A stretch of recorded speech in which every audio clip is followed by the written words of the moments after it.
always there through the good times and bad times. Steve often remarked that he felt like he got more out of these get-togethers than they did. He equally adored his nieces and showered them with love and support. He would proudly boast of their achievements and awards. The open door policy at Uncle Stevie's house did not end with relatives and players he coached. He and his wife Jerry always welcomes the close friends of their children. For a special few, these relationships blossomed into more of a parent-child relationship. Steve always bragged about his adopted daughters Fatima, Lovey, and Tanika, as well as his adopted son Bashir. These lifelong bonds and mutual admiration will carry on in spirit. While he was passionate about coaching, Steve also had several occupations over the years. He worked for the city of San Diego as a buyer and a professor at the Educational Cultural Complex. Steve taught a multitude of courses and was able to plant seeds of knowledge as he stimulated the minds of his students and inspired many in the community. In the fall of 1992, Steve accepted a position as professor of political science and black studies at Miramar College. Over the course of 16 years at Miramar College, he touched the hearts and minds of countless students and faculty with a genuine interest in the development of students and their academic career. Steve was often known as a professor that students could rely on for support, as he often provided counseling, mentorship, and numerous letters of recommendation. He had the unique ability to make students want to achieve more, making them feel like what once seemed impossible is now attainable. Steve's generosity extended to even making a few students part of the family. His bond with one student in particular went from student to teacher's aide to adopted son and cousin to the family.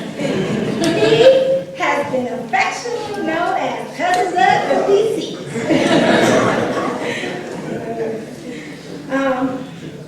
Other Miramar additions welcome to the family include Christina Garcia and Ceci Rahman. Throughout his illustrious career at Miramar College, Steve was a pivotal figure in many of the students' organizations on campus.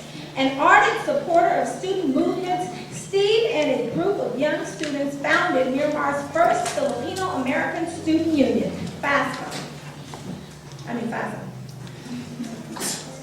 He also served as chair of many student associations, including the African Student Union. He was extremely grateful to Dr. Jerry Hunter for hiring him and allowing him the opportunity to branch out and to share his abundant knowledge and wisdom. Steve built a multitude of relationships with his colleagues, including longtime friends Terry, Judy, Corey, Bill, Carlene, Daryl, Ken, and a host of others. Steve received many accolades and awards both from his career and community involvement, including Congressional Citizen of the Month Award winner from Congressman Jim Bates, Nightingale Award winner for Outstanding Community Service, the Baha'i Faith Family of the Year Award, numerous coaching awards, and most importantly, Father and Grandfather of the Year on several occasions, only being beat out once in the late 80s by none other than Bill Cosby.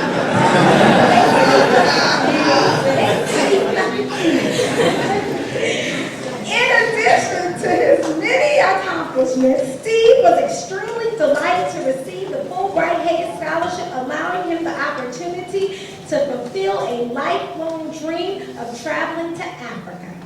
Thank you to everybody who made that possible. Yeah. Steve had an intimate, these are big words, we're trying to be like that. Steve had an intimate relationship with everyone he came into contact. He had a way of making everybody feel like they were special, as if they were the only person in the room. Towards his latter years, Steve was affectionately known as Poppy and was adored by his grandchildren. He developed special relationships with each and every one of them. We love you, Poppy. Steve will be greatly missed by his wife, children, and grandchildren. Steve's dedication to his children provided a foundation of success. There are no words to convey the tremendous impact he had as a father and grandfather. His legacy will live through his children and the lives he has touched. On my page, guys. True Steve Coons possession. In spirit and love for family and ancestry, Steve will now reunite with his beloved mother and father, Nellie and Orlando Coons. Those left to celebrate and cherish his life are his loving and devoted wife, Geraldine, daughters Lisa, Michelle, and Kimberly, and her husband, Kevin, his only son, Kevin Jr. His only son, Stephen Jr., and his wife, Benita, his grandchildren, Atiana, Kasia, Kevin the third, Kobe, Keelan, Kayshawn, and expected grandson, Khalid.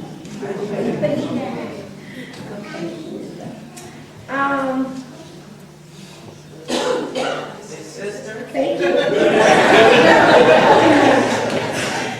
His sister and best friend, Margot Kay, brothers Skip and Robert, cherished mother-in-law, Augustine, many adored nieces and nephews, and a host of other special family and friends. The Coons family would like to thank everyone for their outpouring of love, kindness, and immense support.